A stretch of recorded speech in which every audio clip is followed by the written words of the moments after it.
It is indeed an affordable solution because the cost of heat pump, and you know that the upfront cost is one of the major obstacles for the uptake of heat pumps, is split between the different tenants and the different owners of the apartments in the blocks of flat.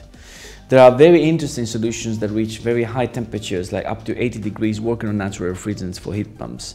And they're one-to-one solutions that allow people to not even know that something's happening behind the walls downstairs, where the gas boilers used to be, and just keep on living their normal lives. And in summer, they get this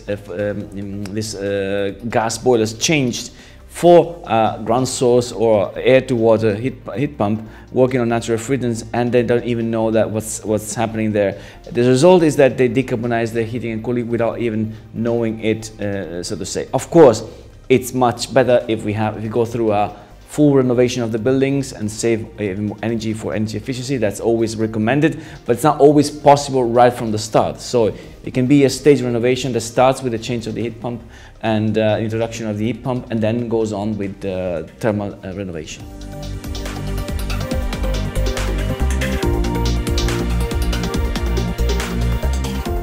I would mention three reasons. The first reason is that it still entails an upfront cost that is not at reach for everyone.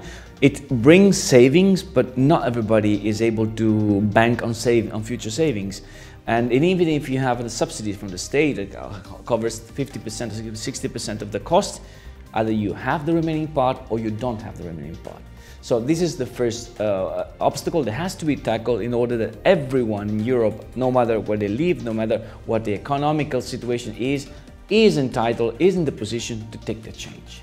And the second problem I would mention is that like all renewable technologies have experienced in the past, solar thermal, photovoltaics, at the beginning there's inertia from the installers. They tend to keep on using the technologies they know, the ones they make the budget of, and then of course they're a bit wary of adopting new technologies. It entails upskilling, it entails spending money for training, etc. So of course there's a bit of resistance also from some installers, particularly the old generation, but the new generation is changing things quickly.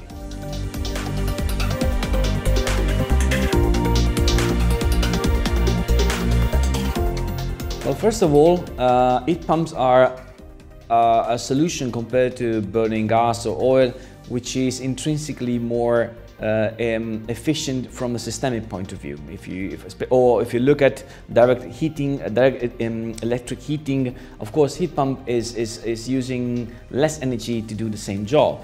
And if you use gas to heat your home, if you use that gas to produce electricity, and then you use a heat pump with the help of local let's see, through the COP, and therefore the local energy that the heat pumps can harvest, then you have much more heat for the same amount of gas, so to say.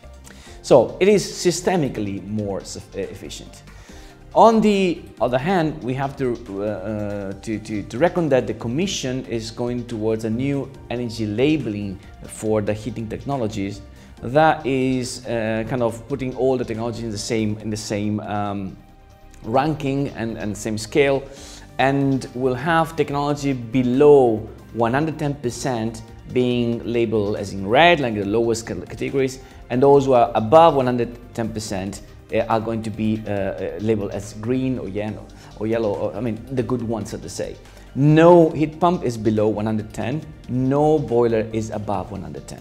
So this tells it all. I mean, the heat pumps are always more efficient than gas boilers.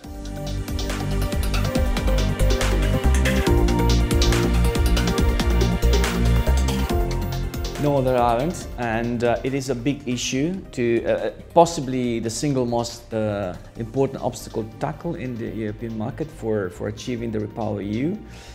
It's clearly something that the European Union as a whole has to tackle outside, let's say, outside the F-gas regulation, outside other regulations that have been put forward with the direct actions that coordinated the different member states. Member states, of course, in terms of training and education, are sovereign. I mean, it's their competence, okay? But a good harmonization and some money put in there from the European Commission would be a good start. Let me tell you that we are looking at multiply by 10 the number of people that we need to quickly install the heat pump. So the fact that now out of 10 people, only 2 people can install natural refrigerant heat pumps doesn't really worries me. What worries me is that the next 90 people that we're going to train are going to be trained on all the spectrum of different refrigerants. So if we leave 8 people behind, they'll have the time to retrain themselves. So that's what we have to go for, the 90 more that we need.